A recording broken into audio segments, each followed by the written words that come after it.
What's up, everyone? This is unscripted, unprompted, and I just wanted to come on here to take a moment to say what I wanted to say. When I got out of law enforcement, when I was asked to leave, I very much had a hole in my heart, and I still had a love for first responders. And then moving into later on, when I discovered medicinal cannabis shortly after getting out of law enforcement, and I started realizing the back pain relief I was having, as well as I started having, some mental things that were happening in a good way.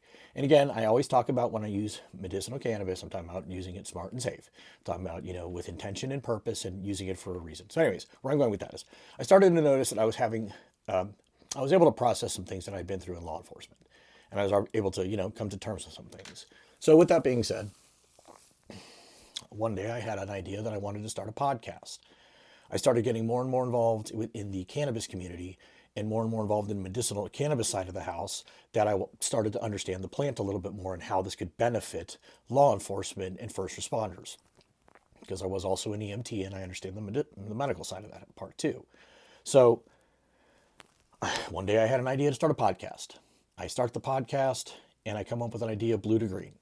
And my entire point that I wanted to have was to show the human side of law enforcement to the cannabis community and the human side of the cannabis community to law enforcement. How this came about also is that people found out about my background and I wasn't quiet about it. I didn't care that they knew I was a former police officer. And they started asking me law enforcement questions. I was like, oh, okay, I can start educating on this. So sorry for the rambling. So when I started this podcast up, I started reaching out to people. I started reaching out to police agencies. I started saying, hey, here's my background. Here's who I am. I got in contact with old friends and all that type of stuff. And everybody turned me down.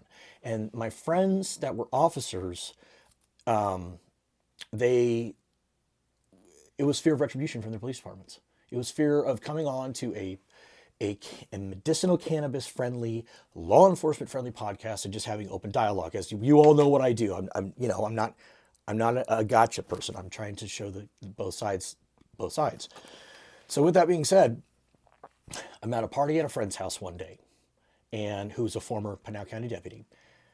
And I meet a gentleman by the name of Matt Thomas, who just so happens to be the number 2 of Pinal County Sheriff's Office.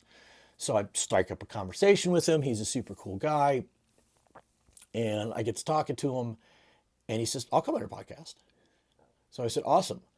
So time goes by. Him and I went out to lunch because he doesn't know me at all. And he doesn't know my intention. Yeah, we have the same friend, but he doesn't know my intentions. So we go out to lunch, hit it off well. I've maintained a friendship with him ever since. He comes on my podcast. He came off duty, but he was able to represent the Pinal County Sheriff's Office because he is the number 2. He makes the rules, other than Sheriff Lamb, who just looks good on camera. So he comes on my podcast, and he has credibility in the law enforcement world, and he's very well known and very well respected. So I then start reaching out to more law enforcement agencies, and I get the same thing. Now, I did have an anonymous law enforcement officer come on, but we couldn't say the name, we couldn't say department, we couldn't say anything like that. It's one of my very first ones. But so then moving forward, from Matt Thomas, and again, all of a sudden I'm on the Facebook one day, and a friend of mine who's a stoner posted a clip of Frank, Fridays with Frank, and tags me and goes, hey, AJ, you should have him on your podcast. And I'm going to be totally honest with you. I didn't watch Frank's videos or anything like that. Again, I did the job. I wasn't going to watch it. But I had seen it, living in the same community and all that. I'd seen the videos. So I texted Matt and said, hey, man, the cannabis community wants to hear from law enforcement. And they want to hear from Frank. He goes, cool, man, I'll make that happen. So I get a phone call one day from this deputy who I've seen on TV before on the YouTube. Jesus, I just dated myself. On YouTube. And we set a date and time. He comes over on duty in a patrol car in a community relations manner on a pro-cannabis podcast and speaks his mind and talks about the law enforcement agency he works for, as well as everything else that we talked about. And man, did I get crucified in the comments on that video, but I don't care. I love it. It's part of growing, and I don't care. So where I'm going with all that is that there was one man that made this happen.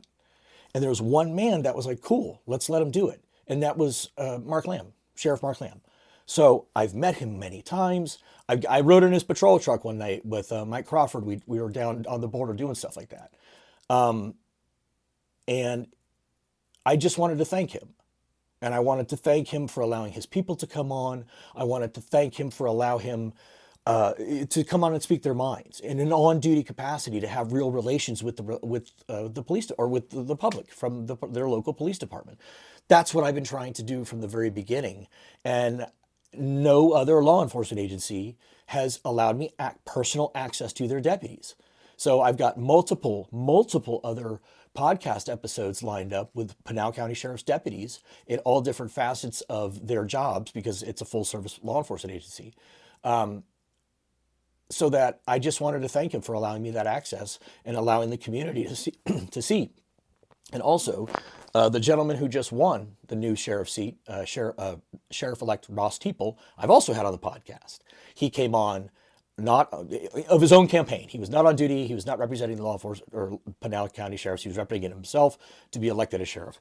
And he came on. And he and I have a great relationship as well. I hope so. I think so. So I hope that continues, because you guys are the only ones. But I just wanted to take this time to say thank you very much to Sheriff Lamb. Thank you very much to Matt Thomas in the very beginning. And thank you to the Pinal County Sheriff's Office for allowing me to you've accepted me with open arms. And again, it's trying to show the community the realities of law enforcement and the realities of what you guys go through and the trauma and the PTSD. And I'm working on trying to get, Post to allow cannabis, so that instead of going and drinking a beer, you can go and smoke a joint. But anyways, that's totally irrelevant besides the point. And I understand a lot of people won't agree with that or understand that. So anyways, thank you very much to Sheriff Lamb. Thank you very much to the Pinal County Sheriff's Office, to Sheriff-elect Ross Teeple, and Frank and Matt Thomas. Thank you so much. I just wanted to share some gratitude. Thank you.